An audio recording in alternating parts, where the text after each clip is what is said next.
Welcome to la Nova Mobilitat. Wow. Give it one. So we have a huge roundtable in here, plenty of talent and competence.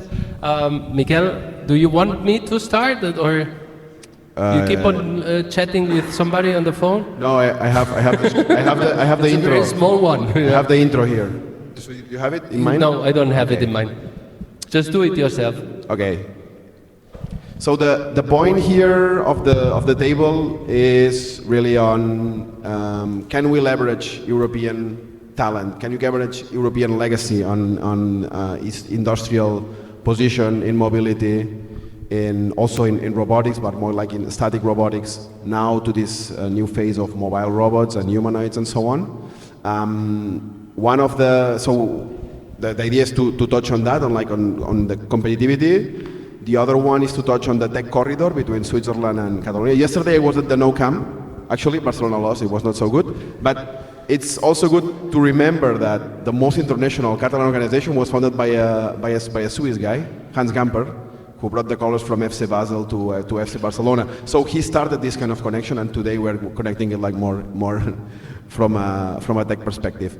So to start, I would like to introduce the four of you. We brought different perspectives in here. So one more in like white robotics industry with Robert. So experience at Anybotics, now at venture capital with Ellipsis. So do you want to give a couple of words on your background and your position to the audience? Very briefly. So since my doctorate at the ETH, I spent the last almost 20 years essentially helping Swiss tech turn into globally deployable products. I've helped scaled 3 different technology companies in that stretch. The last one being Anybotics for 4.5 years, where I was the CTO solutions at the end CPO in charge of robotics intelligence. And so one of the roles I have today is a venture partner of a few roles, and it's fun, very fun, because I can combine the very deep insights of what it takes to really make a technology company work and go global with now a very broad perspective of the ecosystem and what it takes on the investor side. So I kind of know what's happening in almost every robotics company in Europe right now, but let's see if we come to that. Awesome. Just for curiosity, you're not Swiss. I'm Swiss-Canadian. Swiss-Canadian, nice. Thank you, Robert. Then let's follow with Oliver Nahon. How do you pronounce it? Nahon? Nahon, yeah. Nahon? You're a director of operations at the Swiss Association for Autonomous Driving, so which we are talking not only about robots but also robotaxis, so autonomous driving is included in there. Do you want to explain a little bit about this role and about yourself, please? Sure. Yes, so basically, the Swiss Association for Autonomous Mobility is taking a big step forward, because actually we'll get to discuss this later, but autonomous vehicles in Switzerland is actually becoming the center of attention of the whole of Europe. And in fact, the world is also looking into Switzerland. Why? Because we have one of the most open regulations worldwide, nationwide, in a nation. And this also was shaped by our association, so we call it SAAM, Swiss Association for Autonomous Mobility. If I say SAAM, this is what I'm referring to. So first of all, huge regulation. Also, we have lots and lots of projects that are planned with autonomous vehicles running. We will also get to explore this later. And a bit of some words about myself. So basically, I used to manage a center of competence in functional safety. We tripled the number of employees in 3 years, so that was really interesting. Then we created different spin-offs in autonomous vehicles. I also co-founded some of them. And then I was basically, I'm now working basically at SAAM because it's a hugely interesting job. So looking forward to discuss it more. Thank you, Oliver. Then let's follow with Alberto Martín. You're the executive director of the Office of ZHAW, Catalonia Trade and Investment, from Berlin, but also for Switzerland and for Austria responsible. Could you explain a little bit more on your role and the role of ZHAW? Sure. So, well, first of all, it's a pleasure to collaborate with you again, because this is not the first time that we're doing something together with you guys. So I'm very happy that we made it happen and we're here today. Yes, I'm the director, as Martí mentioned, of the Catalonia Trade and Investment office in Germany. For those among you who are Catalan, maybe you know us better as ZHAW. ZHAW, that's the name we use back at Pro, but on the international level, we're known as Catalonia Trade and Investment. Basically, we're the economic promotion and foreign investment attraction agency of the government of Catalonia. Unfortunately, we still don't have an office here in Switzerland, but nevertheless, this is a very important market for us. So we cooperate from both Berlin and Stuttgart, where also half of our team is based. Thank you, Albert. And last but not least, Jorge Peña Geralta, head of Embodied Mobile Agent Research Group at the, now you need to help me a little bit, ZHAW, the Hochschule of Applied Sciences in Zurich, and you're responsible for this Center of Artificial Intelligence within the... One of the research groups. Okay, thank you. So can you explain more which are the let's say, the fields where you're researching? Yes, so I work at the Zurich University of Applied Sciences. I lead a group of mobile robotics and AI.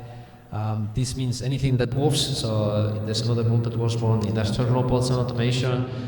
Mostly in practice it covers butterflies and humanoids today, but I've worked with advanced big drones for the mobile platforms. Also some flying robots. Yeah. Great. Miquel, you want to start with the... Yeah, so we'll do a couple opening questions to each of you, and then we'll try to combine a little bit the topics. So let's start with you, Robert. So you hold the mic. So you mentioned earlier with your background, with different bringing like leading product and technology at different robotic companies, coming from the North America actually, and now here in Europe. Before, Salvador was talking about, the number of zeros in the investment rounds in the US are different than the ones here. Is it the only different that the only thing that breaks the Swiss companies to compete in the global scale, or is there something else? So I would say no from both perspectives of company and investor. So in Switzerland, deep tech investments were up like 25% last year. So yeah, there maybe is still a lot more money that can go into other companies in the US and China. But the capital is there. And usually capital is only a problem if you have a problem making revenue. So let's talk about that. Because I have a feeling that, so what do I want to say? So I have a feeling that, it's going to tip of my tongue now. The capital is there, but nobody wants to invest it, or? Yeah, the capital is there, but it's my tongue. So what's missing is the informed capital, is what I wanted to say.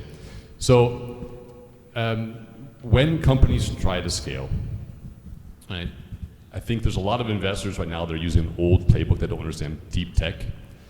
And especially robotics companies have an inbuilt complexity. They have to go through a learning phase. We heard some points also from Katharina earlier, right, where you have to mature the product through a number of phases. And I have a feeling that this is actually what's missing on the investor side, to give the companies this chance to go into a learn over earn phase for a while, where the learning is the currency you're actually chasing, right, rather than defaulting to a build like tech, sell like hell way.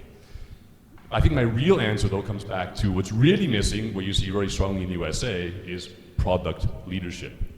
Right? So we've seen this again and again, and maybe come up in other questions, right? So being able to do a tech push from Zurich is not necessarily a problem, right? But having the maturity and having product leadership ingrained into the leadership of the companies you're building is a problem still. And I think it's exactly this skill which helps US companies really begin to grow. Like, money can help. It means that European companies have a smaller margin of error, which is what I wanted to say when I couldn't remember what I wanted to say, right? So they don't have like infinite sums to maybe like almost destroy the companies 3 times and still win in the end. European companies sort of have to, or under more pressure, do it right the first time. So I really think that if we can adopt a lot more product leadership, product thinking, to do structural commercialization, this is conscious market interaction as a way of improving the product and making sure you can unlock the value, then I feel that European companies will be in a much better position. There are many more. I also think thinking more European is maybe the third point I put on the list, but But I'll take a break now for other people to chime in. Thanks for that. You wanna go on? I take the one with Oliver now, maybe. So Switzerland is moving to the forefront of AV deployment in Europe right now. So in multiple cities, rural areas, with Chinese companies, Pony AI, WeRide coming here. So technology is there, the use case is there, but what about public acceptance? So how is it also an area that you're working on, like to increase the public acceptance of this kind of solution? For sure. So in fact, I think the topic of public acceptance was a topic, I would say, years ago, when people weren't aware about autonomous vehicles, what they meant, the risks of them doing accidents. In fact, I don't know if you remember, but in 2017 we had the first automated shuttles in Switzerland. PostAuto launched them in the Valais in Sion. Since then we had lots of automated shuttles in Bern, in Fribourg, in Zurich, actually in Geneva as well, Schaffhausen. They were all, I would say, past technology. They were old technology, they weren't functioning. If you stepped inside one of these shuttles, they would stop at every 10 meters. And as a result, you were better off just walking to your destination rather than using the shuttles, right? This was before. Today, if you actually step into an autonomous vehicle today, let it be a Chinese or US or even European manufacturer, the technology is going to be such that you will not want to go away. Okay, you will want to stay in your autonomous vehicle, and you will get bored. You will get bored, and that's what we want to achieve. You will see, I mean, the first experience will be impressive because you will see the steering wheel move by itself. Amazing. But then all of a sudden, we're just going to get used to it. And this is what we want to achieve.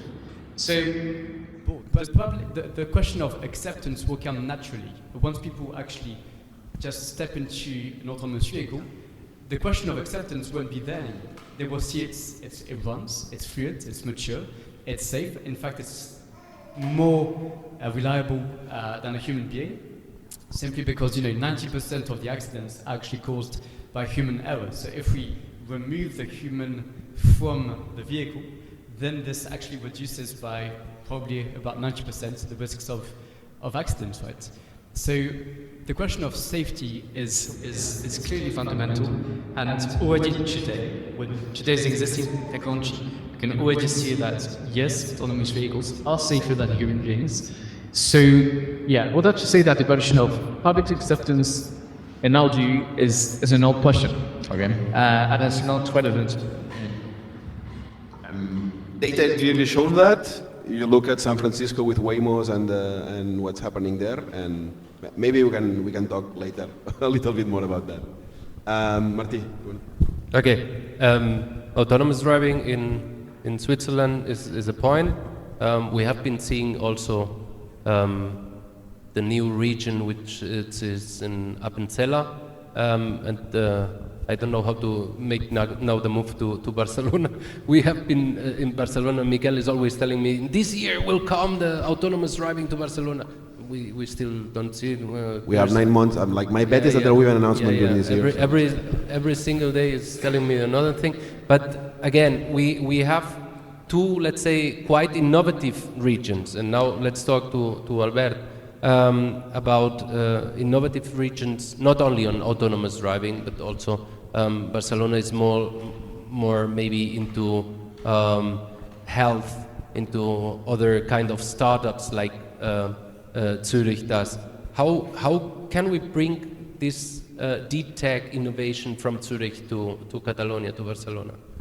Right, so I think Barcelona and Catalonia generally is very attractive for companies that are maybe at the early stages of research and development and maybe developing prototypes, and they need to test that under real conditions, under real constraints, in different industries or environments. And for that, Catalonia is the ideal location because that's a place where you can find a lot of industry. In fact, I believe there's a bit of a misconception about what the economic fabric of Catalonia is like. We're very much well known as a startups hub, as you mentioned.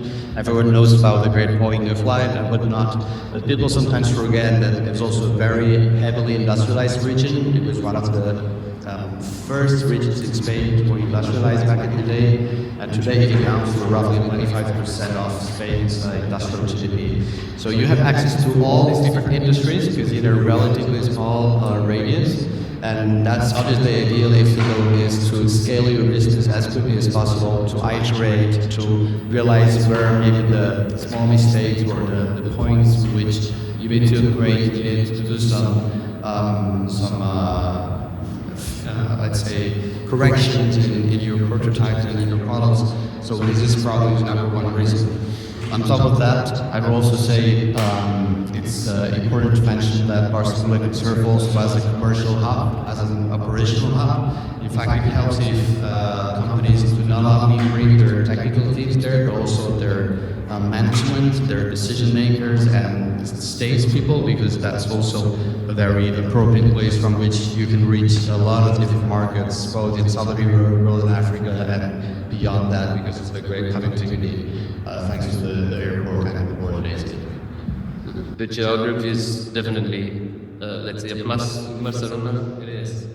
Not only the beach, I mean, but also Barcelona is well known for having several centers of technology transfer, and that would be the question to Jorge, if you can give him. You have been leading the robot learning at the I don't know how to say ZHAW. Would like to say it in English, but ZHAW. While also you have also founded a startup yourself. How is it the Swiss academia? How is it the transfer between, let's say, this more theoretical part to the practical part and to the industry? How is it helping? So we are at University of Applied Sciences, so most of our research projects are applied research, and this means that I would say almost the entirety of them are with companies, and I think that Switzerland is quite successful at this. Today, especially in robotics and AI, there's like tremendous demand. Like companies own more than we can, let's say, talk to. There's also, of course, a lot of hypes, there's a lot of noise. People just see videos of humanoids and they say, hey, we want to have the same. They don't know what can actually be done. We want things yesterday. So you have to be a bit clear with this more, but there's a lot of genuine interest. People that have clear ideas of what they want. I think the transfer from research results to, let's say, a POC or a pilot is very good. I think maybe the gap comes after that, and if I got your ideas right, Robert, it's a bit on the contrast as well. I mean, there's a lot of companies with a lot of money ready to invest, but they're also very risk averse, and they want to see too much people putting money on the table, and a PLC that comes from a, let's say, government-funded project with a university is not good enough in most cases. And so what I see is that, yes, a lot of these then goes through startups, but I think there's a tremendous opportunity from, well, there's also the industry here, of course, as well, with a lot of funding. And I think there's this missed opportunity to take a bit more risk and reach this, not so much scaling research for startup, but really we take a bit more risk to try to deploy a bit more, invest internally as well, and take it to the next level beyond POC. All right. So with that, let's try to get a bit into the discussion. One of the news in the last month in the robotics scene here in Zurich or in Switzerland was the acquisition of, maybe you can take this one, and Jorge also, please. Now we're going to play. My focus now is Jorge, Robert, but you all can chime in if you want. So the acquisition of River by Amazon, does it validate that robotics can be done? Can you remind us, River is also a startup? It's a startup from Zurich. Doing what kind of robots? I think it was wheeled robots, but I'm not sure. Yes. And it was acquired by Amazon. And the point, I also saw your comment on LinkedIn, Robert, on that. So does it validate that Zurich or Europe can do robotic at scale, or it just says, okay, when it gets big, we need the big guys to do the stuff? Yeah, so first of all, congratulations to the founders of River. I think this is a life-changing moment for the founders, right? So that I think deserves congratulations and recognition in itself. To bring it to that point is also a success. But yeah, so when you look at what it would take to make a last-mile delivery robot, so quadruped with wheels, right, and a delivery on its body. the ingredients just probably weren't here, right? So they needed to do a combination of Zurich and something else. Maybe also one of the points that maybe combines or separates Zurich and other areas in Barcelona and Catalonia, exactly to your point, right, is for robotics, there's no complementary industry here. There's also not a major logistics complementary area here to deploy, right, which is very, very different in Catalonia. So on one hand, Amazon is pretty much then one of the only partners, they were the early investors, so on board, that could really help then overcome all these challenges on the way to making the product really mature and work. So unfortunately, I think it validated kind of the same old playbook, right? That Zurich is great at the early tech and the tech push, and somehow the ambition to put the puzzle pieces together globally in a different way for a larger success didn't quite exist. So I still hope for and yearn for sort of next generation Swiss Zurich-based founders who do have that strength and ambition to kind of go more the whole distance, and that can really set something up. So maybe I'll kind of I'll drop a line we can pick up on later, but I think that the next great European tech company is anyway not going to be one that's going to become great in one city. It's because they are going to create a European corridor of success, and Zurich, Barcelona could be one of those corridors. Jorge, maybe more from the tech view. So seeing their tech proposal, if you would be in their place, you would say, okay, now we need some major tech company to move it ahead, or you would see alternative paths? Yeah, I think it's pretty hard to put myself on their shoes. So, it's an incredible opportunity, and it's very hard to find, let's say, the scale that they are going to get now. I think it definitely, coming back to the first question, it fully validates the talent and basically the value that Swiss startups here have, or European startups in general. I think that there has to be there's probably an opportunity. I mean, there's no massive logistics company like Amazon, but there's potentially all the months forward. There for sure must happen. So in the end, you have to choose basically, let's say, not saying that the Amazon path is going to be easy for them, not at all. And then they have a number of challenges also on the technical side still to make this like really a robot. I think it's still over here where it is in terms of really scalability and terms of reliability and robustness. But if, let's say, they were to partner, I don't know, with the Schwarz Group in Germany that was still launcher, there would be a lot more challenges in terms of adoption and from the basically corporate perspective, bringing this in. And it's hard, but I think it's a very hard decision. Gotcha. Talking about tech, robotics, we need to talk about China, and China has a, let's say, speeding up the last 20 years about not only robotics but also about automotive, and both Switzerland and Catalonia have seen, let's say, have very pragmatic view and let's say some approach on this Chinese influx. We see in Switzerland we have Baidu and WeRide deploying some autonomous vehicle, also being developed here somehow, and we see in Barcelona we have Chery producing now in the old plant of Nissan in the harbor. But how can we, both Switzerland, Zurich, and Barcelona and Catalonia, how can we take profit of that and not only be, let's say, a playground where Chinese companies produce and drive around, but also have some value-added works in there? If you can give it to Alberto. So, on paper, I think we all love foreign investment. We all try to attract foreign investment, but we also need to be selective about which kind of foreign investment we are attracting, and we need to be smart about what we do with it once it's gone to our country, to our region. So I think the key question is mostly what do we want to retain afterwards? We want to boost the local engineering capabilities. Do we want to give new opportunities for startups to potentially collaborate with those massive players coming from abroad, whether it's from China or from any other country?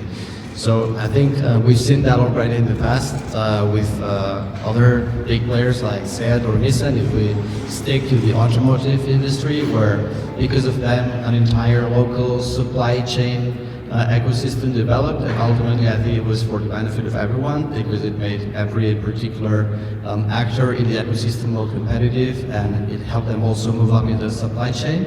So we would like to see the same kind of trends happening now with Chery. Of course, it's a new domain, it's not traditional automotion, it's going to be about robotics, AI, AV, EV, and so on. But ultimately, the goal is the same. It's to ensure that it benefits the entire ecosystem and not just a particular company making that investment. So we see it as a platform to build on, we don't see it as an endpoint.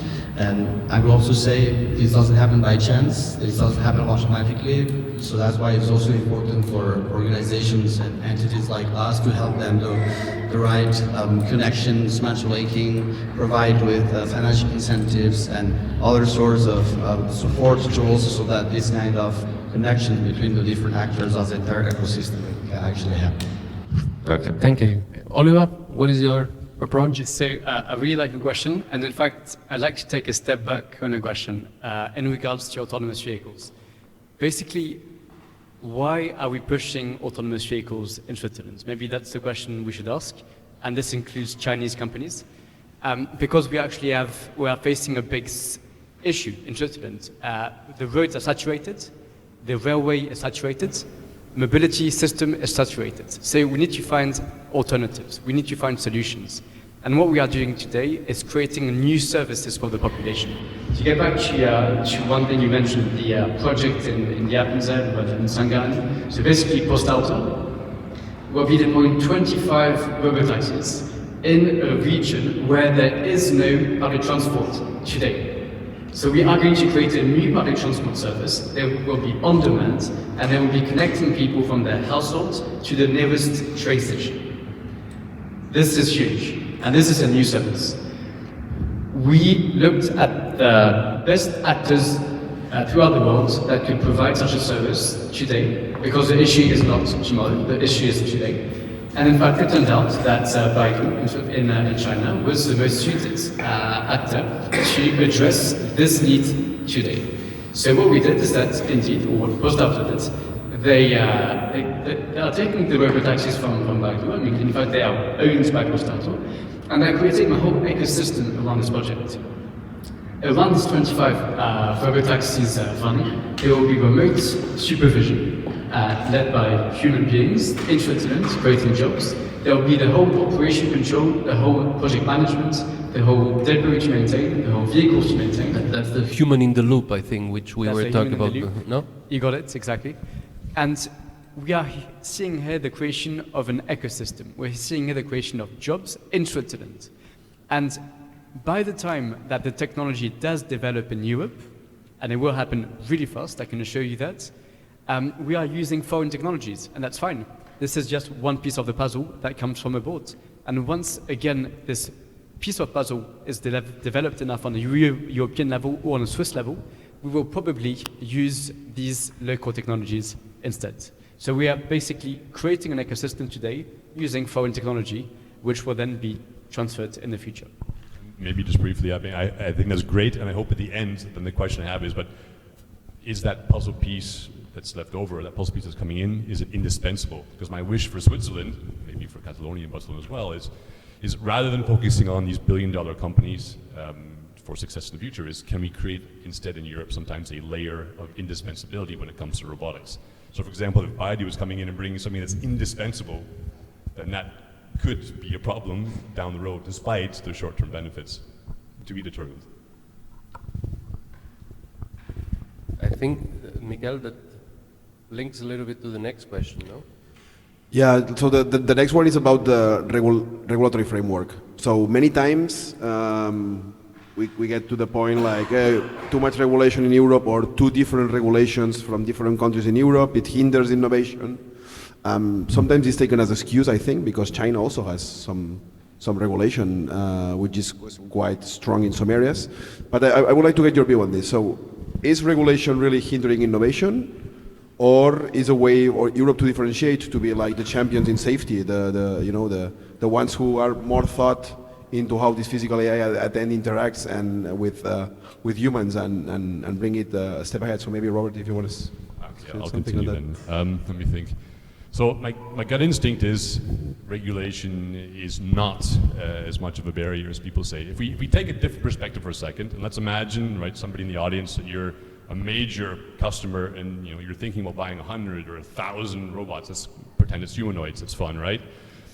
Are you really going to place that order until you know that regulations are in place that certify the quality in a standard way, right? That clarify the liability? No, you're not going to do that.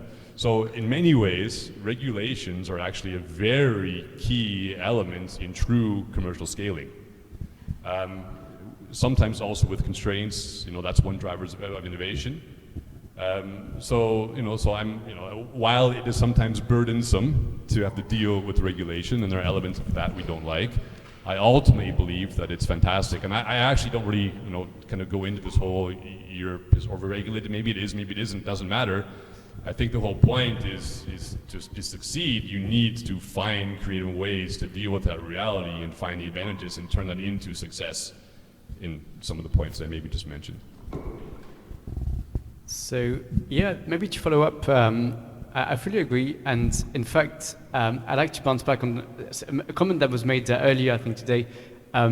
Technology comes before innovation. And actually, I would generalize that to say yes, but there are some exceptions. And actually, autonomous vehicles are one of them. Last year, 1st of March 2025, the new ordinance in Switzerland came out, regulating basically driverless vehicles. It's the first country in the world, once again, that on a nationwide level has regulated driverless vehicles, and that's amazing. And we can really see here that this ordinance means that only homologated driverless vehicles can be authorized on public roads in Switzerland. But today, there are no homologated autonomous vehicles. It doesn't exist yet, right? So it shows that the Swiss regulators were actually way further in advance than actually the technology. And that's amazing. And this really shows that there is a need in Switzerland for AVs, autonomous vehicles, and that we are pushing very actively. SAAM, again, helped a lot in shaping these regulations. And I think that, on the European level as well, I often get asked, what do you think of the regulatory framework in Europe on autonomous vehicles? Everyone seems to be looking at that in a very negative way. And in my opinion, I think we are not far behind at all. On the contrary, Europe has put in place back in 2022, again, it was the first initiative worldwide to actually have a type approval process. So it's basically an homologation process for autonomous vehicles. Again, in 2022, there were no such autonomous vehicles that could even be homologated at the time, and it's still not the case today, 5 years later. And yeah, it really shows that Europe is ahead, and there are some fragmentation because there are different countries with different regulations for sure. But if we look at the full picture, there's a common homologation process. So that means a common technical regulation for AVs. And some countries are really pushing in order to use this common technical AV homologation for their own countries. So I think it's good, we're on the right track. If I can add Jorge, a bit, so a bit on the regulation side and also the previous question about China. So I also think that the general commentary is far too negative about regulation. I don't think it's that bad in Europe. I think there's some value there. And by far this is not the only reason, but this is one more reason also to where I think that there is some value in I mean, it's a very political topic or controversial, but I don't think it has to be about buying hardware from China and then just having the software on top. I think there's value in big partnerships as well, and I think there can be a lot of value in bridging the gaps. Today, for example, if I take, this is not a ready product that I talk about humanoids. There's a lot of humanoids in Switzerland today that people take bring for shows, and the dams and so on. We have some of them, they are all Chinese. The companies that we work with buy these humanoids from China. They are not certified today, most of them yet. There's a risk in certification and regulation, but it's the only thing that they can buy today. So companies in Europe and in the US, they are trying to do the whole thing. Chinese build just the bare minimum. The whole thing is not ready, it's very far from being ready. If you want to talk to the robotics, can be started by tomorrow. They say wait a minute, of next year maybe, unless you are BMW maybe. Well, China is doing both, right? So they are doing the fast hardware, but they are also building the whole thing. They are coming fast and hard with whole systems, so Europe better be prepared for that. But that's a different point. Yes, but I also think that companies are ready to adopt this whole thing coming from China, and I think that they miss a lot of nuance where we can make a lot of value here from Europe. So. Okay, now a question to Alberto and also to you, to Jorge. We see also some Swiss companies like ABB, we see now also Anybotics. We're also having some location in Barcelona or Catalonia, Spain. What do you think? What is driving this relocation to or open an office in Barcelona? And what does it have chances and challenges? Let's say. Yeah. Right, so you mentioned two examples, but Martí and Miquel came up with the story with Zampa, because it shows there's actually a very long history of collaboration. And sorry, we also have Ernie. So, and Ernie, and many more wonderful examples. So, as a matter of fact, we have over 420 Swiss subsidiaries which are established in Catalonia, which is a very impressive number, I believe. And that's been the case for many, many decades already. So I think it's not by chance, it's not an accident, it's not coincidence. There's obviously a business logic behind it. Every company has different reasons, but if I had to stress maybe two, and the ones that may be most relevant to the robotics and AI companies, I would say, first of all, is the diversity of application environments that they can find in Catalonia. That's somewhat related to what I mentioned before regarding the different industries that we have. But I mean it more in the sense that we have logistics hubs, we have warehouses, we have urban settings. Barcelona, for example, has been at the top of many of the smart city rankings for many years, and one of the reasons why that's been the case, it's Barcelona is allowing many private companies to test many of their solutions in their own city. So we know there's a lot of robotics applications which are going to be relevant for the urban environment, so that can also be a big opportunity for such companies. And secondly, I would mention also the talent cost structure equation. Talent, of course, because Barcelona is a place in which there's plenty of qualified talent, both on the technical level. We have a lot of research centers and top universities, as well as on the management level. You may be familiar with IESE and ESADE, which are also consistently making it to the top 10 of worldwide business schools. And of course, the cost of living in Barcelona is significantly lower, not only to that of Zurich, which is the case with most cities when you make the comparison to Zurich, but also to the European average. So that obviously also affects the entire cost structure for the human resources part of the investment. And inevitably, that's also a plus and a reason for companies to look at Barcelona with, let's say, good eyes and with interest. So I think those 2 points stand out.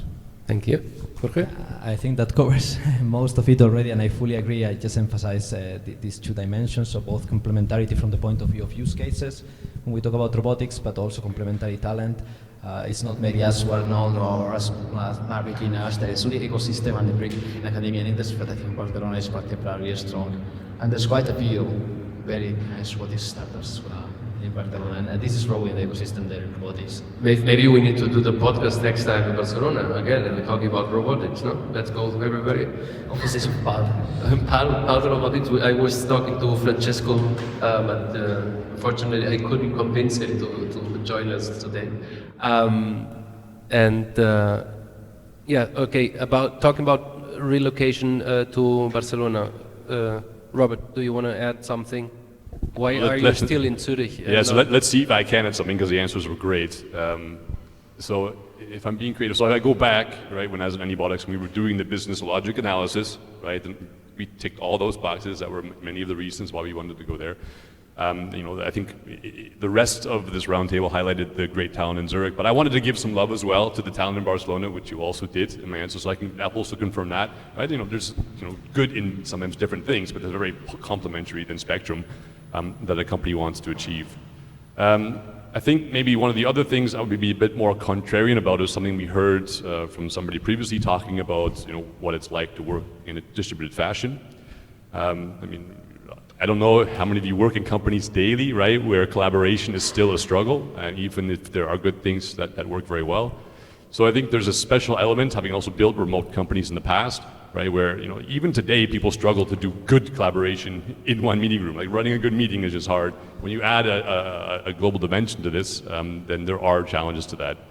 So I think one of the other reasons that wasn't added on the list, that kind of goes in the talent box though, is the ability to set up a very autonomous element in Barcelona and Catalonia, right? That doesn't need to have constant input or direction from the headquarter entity, right? So if set up very, very well, right, then it can run as a parallel self-functioning organization.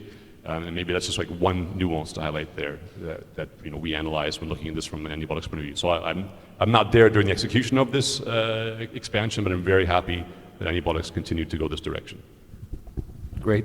Maybe just one point, you said, Alberto, that the talent cost in Barcelona is a little bit lower, not only the living cost. If sometimes we take a look about the living cost in Barcelona, living cost in Munich, it's not that far away, but the salaries are definitely much lower in Barcelona. And that's why a lot of us, let's say Catalans, are going abroad. Not only because the projects are also maybe interesting, but that's also something which is positive for investing companies coming from abroad, but sometimes a little bit, let's say, at the first glance, maybe a little bit sad for professionals in Spain. Of course, it's getting better, and of course, if anybody is paying extra good salaries to robotic engineers in Catalonia, but that's something which also, let's say, again, it comes up in the discussion. Many good professionals which stay abroad and would like to come back, they do come back earlier or sooner or earlier. Like Miquel, he's coming back in July. But sometimes it's a huge discussion on the salary. Of course, it's an advantage for many companies too. Yeah. Was it a question or no? No, it was a comment. It was a comment. I just said the comment. Just to keep it, yeah. Final one. I think we are getting hungry. We're getting thirsty. So let's get to the final question. So Robert is waiting for the tapas, yeah. Yeah. It was in the title. The tapas you didn't was mention. kind of obvious. Tapas as a good point for companies going to Barcelona. But we're doing it in Zurich also, right? Yeah. So let's see. But let's see how good is the food. We have big hopes. Last question to all of us, or to all of you, or whoever wants to answer it. So maybe we start with you. Until 2030, what do you think is the most exciting business opportunity on physical AI? I think the answer is going to be obvious, but maybe how you see AVs scaling in Switzerland. Basically, our roadmap to 2030, we'll be seeing thousands of autonomous vehicles in Switzerland. Let it be public shuttles integrated into public transport, robotaxis bringing people to the nearest train stations, logistics autonomous vehicles as well.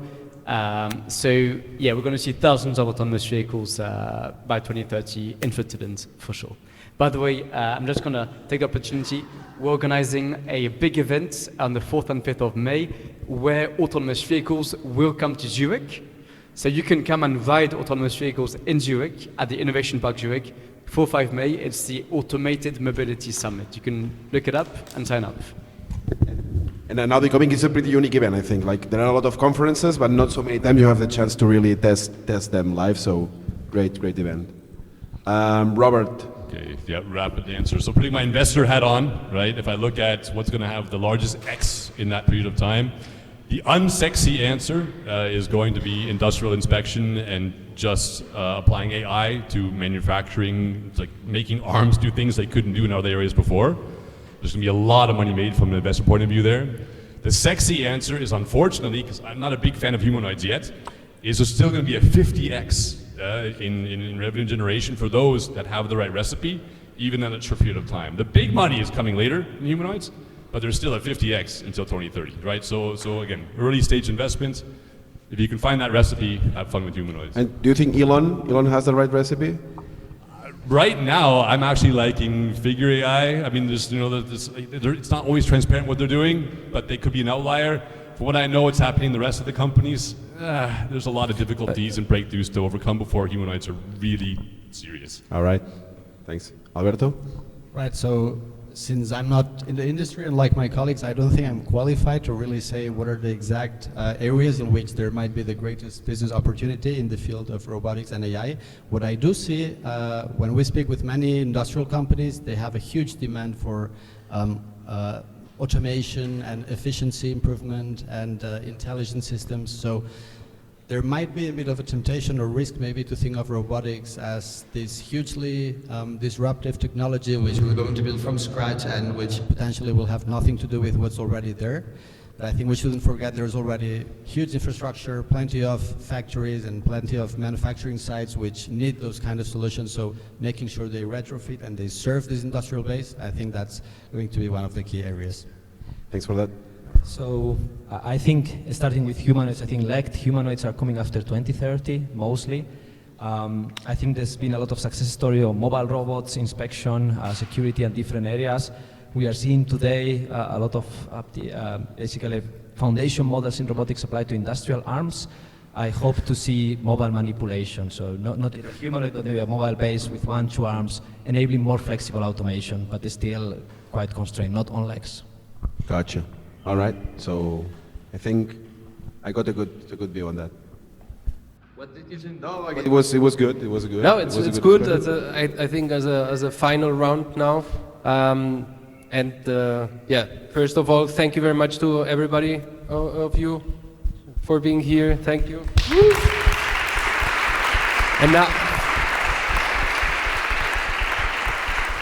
And now just a very short freak moment, because we couldn't speak about robotics without having a robot demo.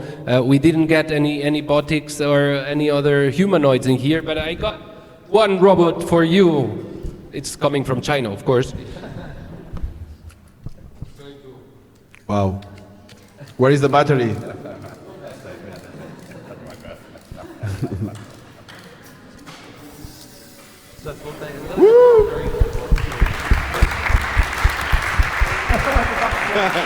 Safety. Yes, safety. All right. No, sorry, that was like the joke, the final joke, Miquel. But and we can give our we have enough speakers. cups. We have enough cups. We have some mugs for you, so you can think about robots and La Nova Mobilitat every morning. So, help me. Alberto. Yes, just give it away. And now we would like to make a final picture with all the speakers on stage. Yeah. Yes. I'm not sure if everyone is still here, but the ones who are would be great. Catherine had to go, yeah. Catherine had duties. All right. Now let's make a step back because it's too dark in here.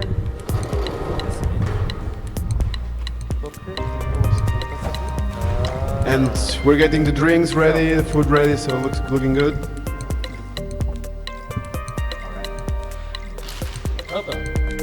So we think Katarina is not She's with the baby, I think. Yeah, I saw her.